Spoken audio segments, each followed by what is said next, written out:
We have our expert panel ready to go.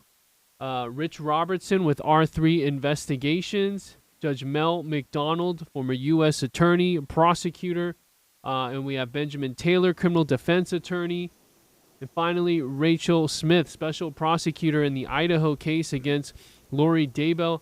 I want to start with Rich because, yesterday we were chatting and your name came up in cross-examination of Ryan Pillar as Lori asked him about, contact between you two. Now, he doesn't recall too much. It was very brief, I guess. But you're now on the public record there in court. I know you didn't expect that. But what do you think Lori was fishing for? Well, she didn't use my website, which I'm disappointed about. But I think she was fishing for the conspiracy between Brandon and the police to go after her and or Melanie, to try to say that I was somehow working with Brandon to conspire against them and frame them, I guess. That's the only thing I can figure. She wasn't very clear about it, and she didn't get very far with it because the judge decided that I was not relevant, which a lot of people believe to be true. So. And also this could open the door to other cases, and this door has been on the verge of swinging wide open. And we talked about hearing testimony from Lieutenant Ray Hermosillo of Rexburg PD. That could come today. We have now heard from 15 witnesses or 22 witnesses on the list. Judge Mel, what are your thoughts on how this trial is going now, day 4? I think it's going rapidly. I think it will for sure go to a jury next week, early next week. I continue to be dazzled by the ineptitude of Lori and her defense.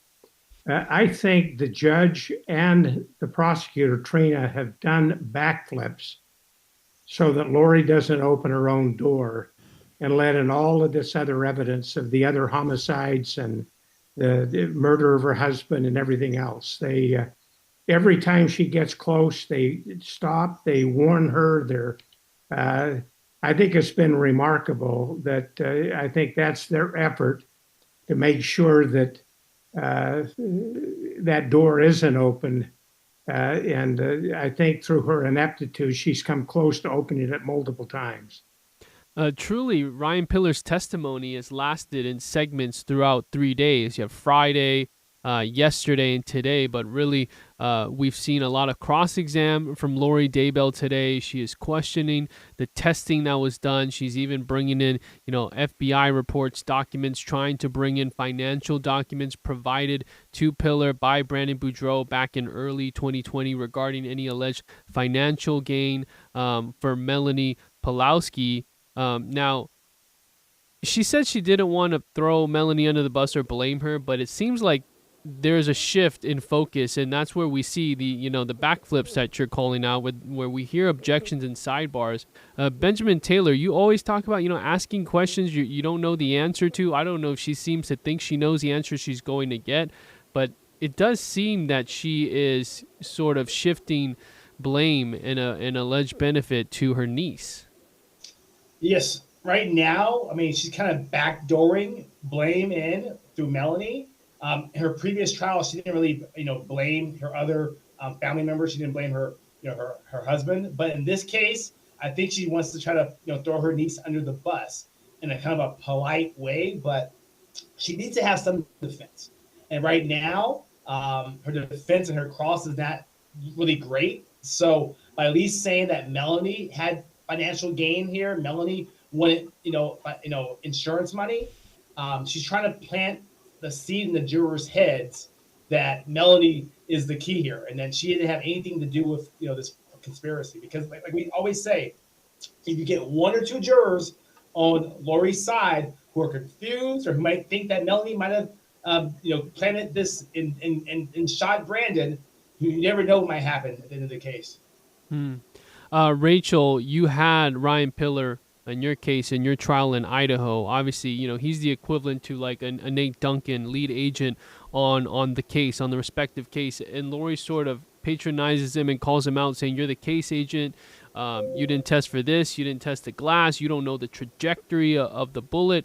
But talk about how Trina K, how important that redirect is so that the jury understands what is important and what is not important.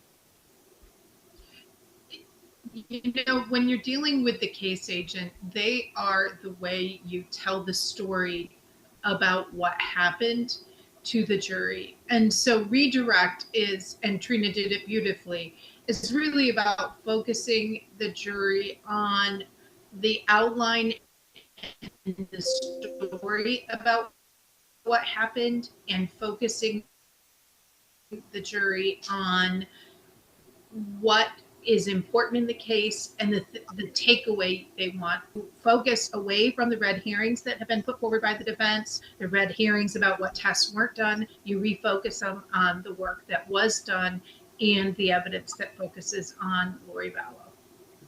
And we just had our 15th witness, Vanessa Milkey with Mesa PD and Forensic Services, that basically confirms Alex Cox is the major contributor of DNA, specifically a swab from the Jeep steering wheel. There's been a lot of focus on the Jeep, but now we really are getting clear answers on DNA here. Rich, you did a lot of research on the Jeep as well, but this is not a surprise to us, but I would assume that for the jury, really putting 2 and 2 together, that Alex is the main driver in the Jeep. He's the alleged hitman here. DNA, always so interesting to hear about.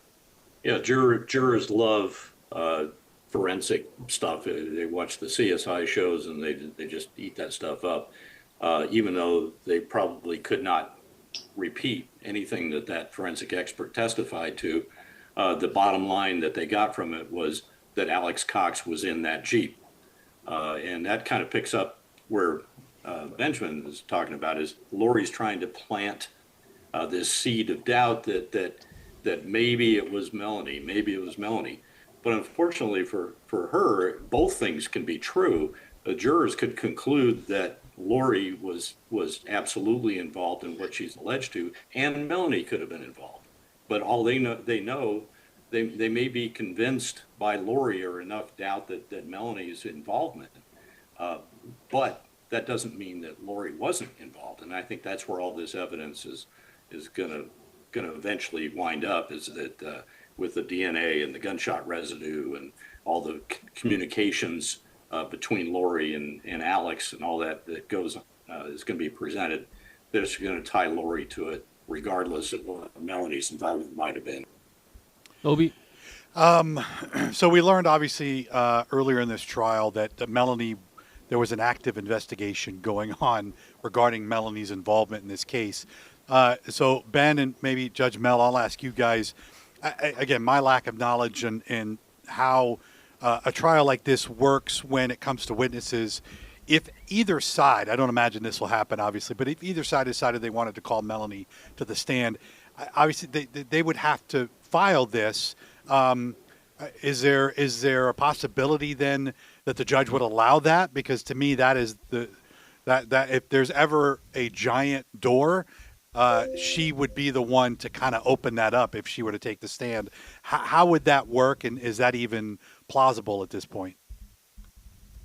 My thought, typically, before the trial, each side has to disclose the witnesses they're going to be calling in the case.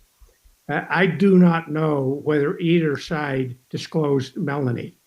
I will say, to Lori's credit, that she is at least providing an alternative theory. One can say, here's Melanie, she's going through this divorce. There's the friction of the marital issues, and to point the finger there. But if Melanie was going to be called, particularly given the prosecutor's statement the other day that door is still open, that they're still looking, there isn't an attorney that's practiced for more than 10 minutes on defense that wouldn't advise her, we're not going to answer questions, you're going to invoke the Fifth Amendment. We're not going there. So it might be tantalizing to throw it out. It's probably the only decent move I think Lori has made out of all of the witnesses to at least raise that specter. But unless she's been disclosed, unless Melanie's been disclosed, and typically part of the disclosure, you interview the witnesses before trial. So I don't know whether that's happened, but I think if she's not on that witness list, if she hasn't been disclosed, I don't see it happening. Let's take the Dave cam back and let's get to that question. And then I think it was Judge Mel and Rachel Smith who were going to answer it. Dave, take it away. All right, we're going to hope for that this again is able to. She says, for anyone in the panel who can answer, don't you feel that Miss K sometimes asks leading questions?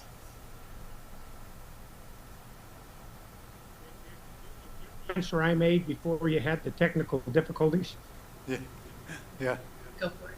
Go ahead, Judge. This is your courtroom. Yes, stand at attention, please. The court is speaking. No, I am not at all troubled by the leading questions. It only becomes an issue if the other side objects. Lori, being a rock star defense attorney, doesn't realize when an objection is a question is leading or not. I don't see any prejudice coming by the questions, and it does move the case along. You can focus right in the area that you're going. So that's a point where a defense attorney, if they're leading witnesses, as Benjamin would do, he would be jumping up and objecting. But Lori's not doing it. She didn't go to the same law school as Benjamin, so she doesn't know that. Yep. So I'm not. Benjamin, you're getting your flowers from Judge Mel. Yeah, I appreciate that. I mean, love to be in the courtroom with you, Judge Mel. Yeah, I mean, ultimately, when you see this, right, it makes me kind of cringe too, because I'm like, object, right? Because you have to object, and sometimes you just object just to throw out the prosecutor, even if there's no need to object, because if the prosecutor's in a nice little flow. So, yes, not knowing, the law here, not knowing what to do. I think, I mean, the prosecutors, that's definitely asking a couple leading questions, but Lori needs to object. And this shows the jurors, too, that you're fighting for yourself. You're fighting for the case when you stand up and object. And I know that Trina K has objected, as sometimes the door is very close to being open, and that can throw off the pacing when Lori thinks she's getting somewhere. And it's almost like, does she want to do this with the way of questioning? Does she want to have that door open? And as we've seen, Judge Boreski and Trina K have sort of kept this within the guardrails, but sometimes we have these, 5 to 10 to 15 minute sidebars. Rachel, what do you think of the flow of the case? It doesn't seem that Lori has too many opportunities that she sees to make objections.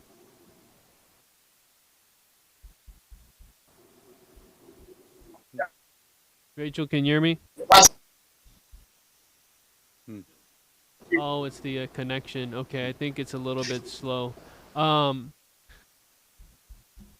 Rich, any thoughts on authorities from Idaho, specifically Hermosillo?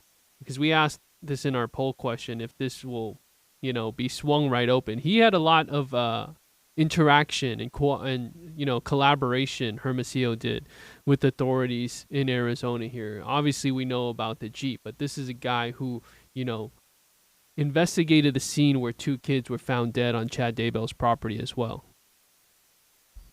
Yeah, I don't know that much about his role. Wasn't following it that closely on each of these people's roles and things, but there was so much collaboration between these multiple agencies. That's a hallmark of this case. The local police in Rexburg and Phoenix, and Chandler and Gilbert, and Hawaii, and frankly in American Fork, Utah, and the FBI. I mean, there was multiple agencies, and they're all collaborating, and everybody brings something to each of these cases. So, yeah, we have the poll question up right now. Let's take that one more time. Thank you. Will Lori Vallow Daybell fully, quote, open the door to prior murder convictions when law enforcement from Idaho or FBI testify? Right now, 51% say yes, she's bound to. 12% say no, she will stop herself. 37% say Judge Bresky will help give her another final warning. You can see that this is Dave's account. So Dave is one of the 37%, nearly 1,000 votes. Let's take Dave Cam again. We have more questions. Yes, more questions. And this one plays off of it from Tina Butcher. Can you ask the experts why Lori is continually warned about opening the door, but not having the door opened? How many warnings do you think it will actually take?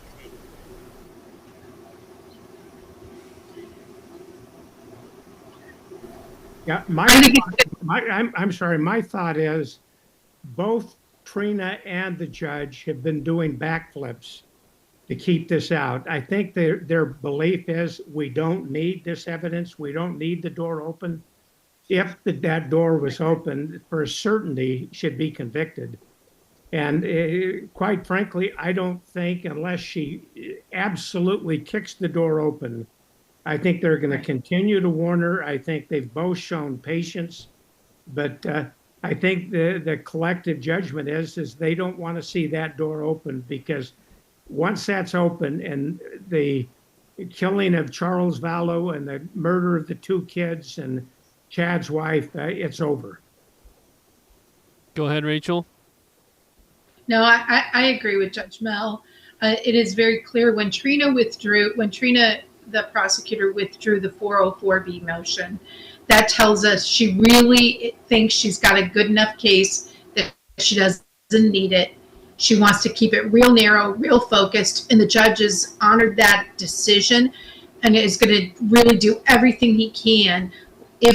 What will happen is if Lori stands up there again and says, I'm a good person, I'm all about love, I would never hurt anybody, I would never kill anybody, I had no motive to do it, I think that's what it's going to take. Lori to just repeat and go further than she did in her opening. And so I think the judge and Trina K are going to bend over backwards to avoid it, because they really just want to keep it about Brandon and keep the case clean. Benjamin, can you take us through the differences between 404B and 405? You know, we're not experts here, but these are terms that were brought up a lot regarding character evidence, but the little nuances there, you know, when we talk about these two numbers. Yeah. Basically, is this, what you can, bring up as far as your character, like bad acts, right? Any prior bad acts, kind of like what Rachel was alleging to. If she gets up there and says stuff like, I'm a great person, right? Or I've never killed anybody, when she's been convicted of that, that's when, Trina K can, bring up the 404B evidence and be like, hey, I filed a motion here of your prior bad acts that I can go into if you pretty much open the door. So basically, this is more like legal terms for your viewers, but ultimately for your viewers, if Lori just gets up there and pretty much boasters herself and says how great of a person she is, or she pretty much lies about any of her prior, bad acts or convictions, all this stuff will come in. But like the previous panel was saying, the judge does not want this stuff to come in. I don't think, the prosecutor Trina K wants this stuff to come in, because they don't want to do this case all over again. And who knows what the Court of Appeals of Arizona might do, or the Arizona Supreme Court might do, if evidence was let in and the Supreme Court sides with, hey, you know what? Judge Boreski or Trina K shouldn't have gone there of letting this evidence in, and we have to do this trial all over again. And the conviction is overturned if she is convicted based upon some technical evidence of 404 or 405B evidence. We've already today, we've seen quite a few sidebars. I'd love to know, Rachel or Ben, do you think the jury picks up on this? What do they take from this? Is this something that should be of concern for either side? I've never sat on a jury long enough to even get to this point, but clearly it's a distraction in a way, because there's white noise in the courtroom. Everybody's just kind of sitting there, and then you have basically both parties and the judge on headphones. I wonder though, do you think the jury picks up on any of the sidebars, whether it's at the bench or here in Arizona with headphones. Does it make a difference, and should either side be wary or take that into consideration as they move forward? From my point of view, as a prosecutor, especially with a pro per person, I'm very worried about sidebars because I don't want anybody to think the person's being treated unfairly. Jurors do pay attention. They got nothing else to look at. So they do pay attention to sidebars. They do pay attention to the timing of sidebars. I've talked to several jurors. They know something's going on. They usually know it's something that somebody doesn't want them to hear. And most of the time, they can put it aside. But if it's too much of a pattern, the worry becomes, are they going to hold it against one side or the other? So if you notice, a lot of these sidebars have been starting to come from the judge himself. And I think he's very aware of how a jury could see too many objections from the state. So yes, jurors pay attention to it. Yes, it can have an impact if it goes too far. But in this particular case, in my view, Lori is just doing such a bad job. They're going to know she's messing it up. Benjamin may have a different point of view, but no, Rachel's 100% right. I mean, jurors are paying attention to every single thing that's going on in the courtroom, especially Lori Vallow Daybell, because she's the defendant/attorney in the courtroom. So at least one juror has eyes on her at all times.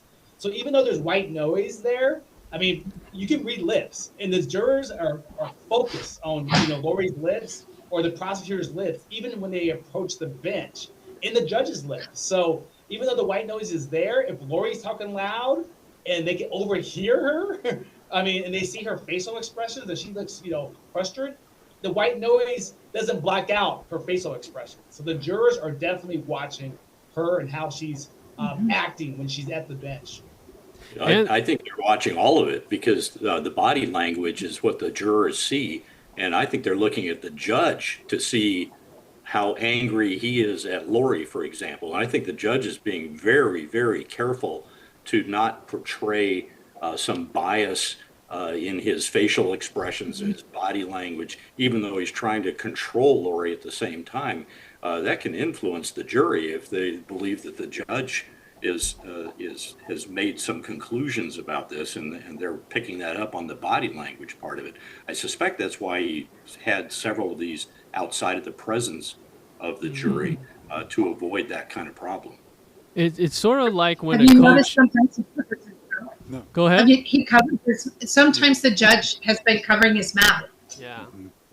I mean, I agree with Rich. The judge is very aware of that and covers his mouth at some of these sidebars, which I do you have a lip reader on staff? I think it's like when a coach has to call timeout, and sort of get things under control. And, he's not coaching Lori, but obviously, you talked about this with me in the past, Rachel. Having these cases with a pro se defendant is even harder than dealing with, a normal defense attorney, because they have the law experience, they know what they're doing, but this is someone who now has become a liability in the courtroom, and the jury's not just watching body language, but mannerisms and how she can come off as condescending to a witness like Ryan Pillar, the case agent, handled himself great. We want to listen to bite one here when we talk about the shooting at the Tesla in cross-exam. So is it not in your protocol to preserve evidence? It's in our protocol to preserve evidence. But not in this case? In this case, I made the decision not to maintain custody of that Tesla. So without this evidence available, how would my experts be able to test for trajectory? We couldn't test for trajectory with what we had. If it was here today, it's possible that you guys could test for trajectory with the advancements in technology. Again, not being somebody who is trained or certified in any type of trajectory training, I don't know how that process would even look, but we simply don't have the vehicle today as we're discussing this. Judge Mel, your reaction to that exchange in cross by Lori Daybell? Yeah, I think he gave the only answer that he possibly could. There's some areas of expertise that you really don't go into. And I thought his answer was well taken. I wanted to add one other point about these bench conferences, and that in every case, part of the final instructions, well, the judge will tell the jury, you're only to decide this case by the evidence produced in court. Facial expressions, conferences, other things, the judge will tell the jury, don't base any decision on these conferences. You're only decided only on the evidence presented in court. As to this last line of questioning, I think it's part of Lori trying to desperately find something that she could hang out there. But to me, the overwhelming evidence is the Jeep, the calls, the burner phones, the timing of Lori's call from one of the burner phones on the day of the shooting. All of these things are what are really going to decide this case. She's basically asking, how dare you not keep the Tesla long enough for me to have my defense test this years later after the shooting in October 2019? I mean, it sounds, and how he answered it, Ryan Pillar handled it very gracefully. Let's go to the Dave Cam. We got a question from Baby Bear 33. That's right, and this question is from for Rich. What are the most promising things you have heard from Brandon? The most promising things I've heard from Brandon? Yes. Oh, gosh. It's a good question. Yeah. Kind of broad. Yeah, I mean, that he's going to be moving on. He's, I think the most promising thing is how he's put together his life in the last 6 years. This is a hugely traumatic experience, and he's got young children who are going to learn about all of this stuff involving their dad and their mom and their entire family. It's going to become part of their family. And I've been encouraged by how he's approaching not just this trial but the future. So I don't know if that answers the question, but. Well, I think it's interesting, too. You got to know the Woodcocks, Kay and Larry, through, the search for JJ and Tylee. There was so much that was unknown. If you could just talk about your experience where your brain is trying to juggle these different dynamics and situations going on, in Arizona and then on to Idaho, and how that just unfolded in the fall of 2019 for you. Well, for me, but, it was interesting to watch Kay and Larry. I don't know if change is the right word, but they evolved in this process. They were not public figures before all this, and had virtually no involvement in the criminal justice system. They had, and yet, as this progressed and as it started, you kind of watched them go through almost these 7 stages of grief where they were angry and sad and they went through all of it and in public and became the voices for these kids and even Tammy. They were. Kay was the person who put a human face on all of these victims, and so she didn't ask for any of this clearly, but it was interesting to watch and see how that they handled it and how they evolved, and when they weren't on camera, the pain that they were going through was very, very difficult. It caused Larry to have health problems but it's a huge emotional roller coaster. I mean, the day the kids were found, awful. I think he or she agrees back there. Rich, and you as a former journalist, we talked about it with Kay. It's not easy to get people to talk on camera about something that is complex, that's in the process of being investigated, but they really came out and advocated, talked to all the media outlets they had to get awareness to this case. That is, most of the time, the first battle is getting people to share their story on camera for not just television viewers, but the internet, people there to see as well. And Rachel Smith, you had these 2 witnesses, Kay, and Brandon is the first witnesses in trial. Just if you could take us through that strategy from the team in Idaho and how that was important to lay the foundation for the jury. These are the people that were directly impacted. You know, both for the prosecutors helping a jury see the whole story, to understand the truth about what happened, you really need, to use Rich's phrase, you really need to have them have a face to it. And in Idaho, Brandon and Kay provided the face for those who were taken. They provided the evidence and the factual background of what these people were like, who was taken, and they provided the story about the relationship that your victims had to the defendant. So it is essential to start your case in a way that tells the jury the story of what was what happened, who was taken, how they were taken, and to begin to help them to understand and want to hold the defendant accountable.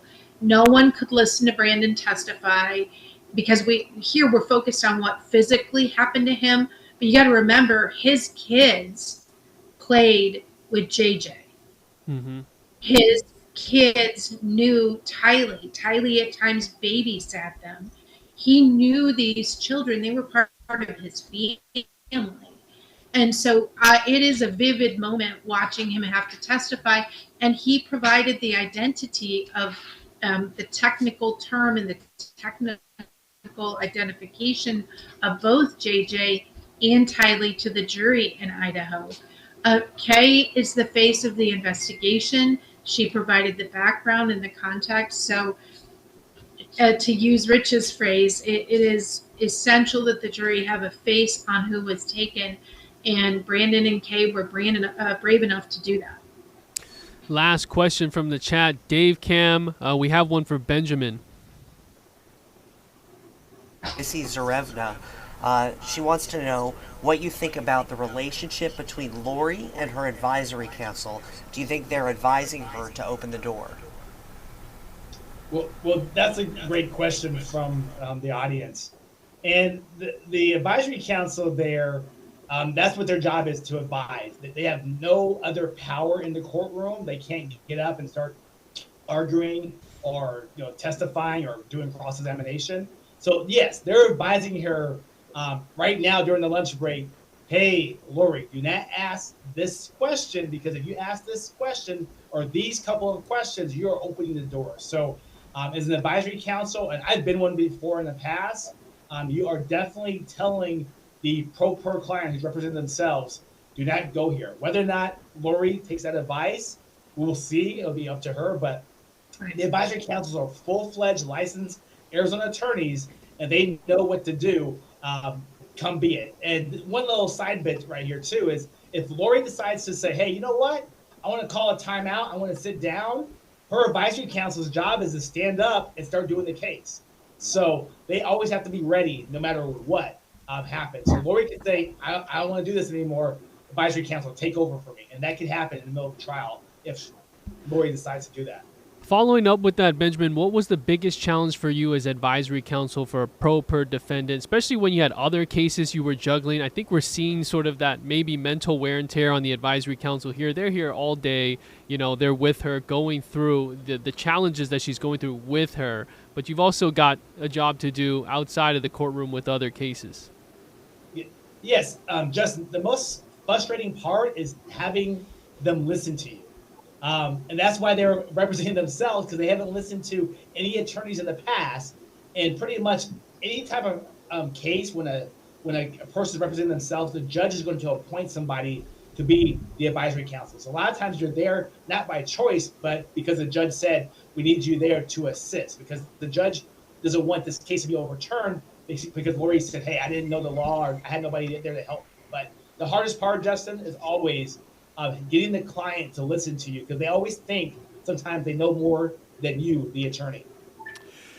Finally, Judge Mel, we've obviously been following how Boreski has been managing this case, how he's had to kind of sidestep some landmines. Overall, though, if you were to kind of put a review on his ability to not only handle a case where you have a pro se defendant, as I'm sure that there's been plenty of those in his courtroom, but the high profile nature of this case, we are so, as you can see here with the people online, we're so fascinated with the judicial system, a number of other high profile cases happening now, but as it pertains to Arizona, how do you think he's done? And are we learning anything from these two trials when you're dealing with a defendant who is notorious or as notorious as Lori Daybell? I think Judge Boreski has done a terrific job. When you stop and look at this case, there's a reason why it's captivated the headlines in Arizona, throughout the United States, and even overseas. You have in life a very attractive woman who was the mother, who had some marriages, raised children, a father that had 7 children, seemingly normal, happy people. And you have crimes that arise from them that are so mind-boggling. Who would kill their children? Who would dismember one of the children? Who would kill the mother of your 7 children? Who would kill the father of these others? It is so indescribable. And the attention is so riveting. I mean, the fact that we have these meetings every day, there's vast interest in the community. Judge Boreski realizes that, and I think he's taken firm control. When Lori got out of hand, he threw her out of the courtroom, and I think the advisory council made it clear that you may end up trying this case from the jury room because you may not get in if you don't shape up. He's doing it and handling it the way that it should. Over my career on the bench, I had some extremely high-profile cases, and you're always conscious to make sure don't commit error, keep control of the case, and I think he's doing that. All right. Our panel of experts, thank you guys so much, and we'll see what happens today, getting on to witness number 16 out of 22. We'll see if we get all of those witnesses, but we will see you tomorrow, same time at the lunch recess. Appreciate you all.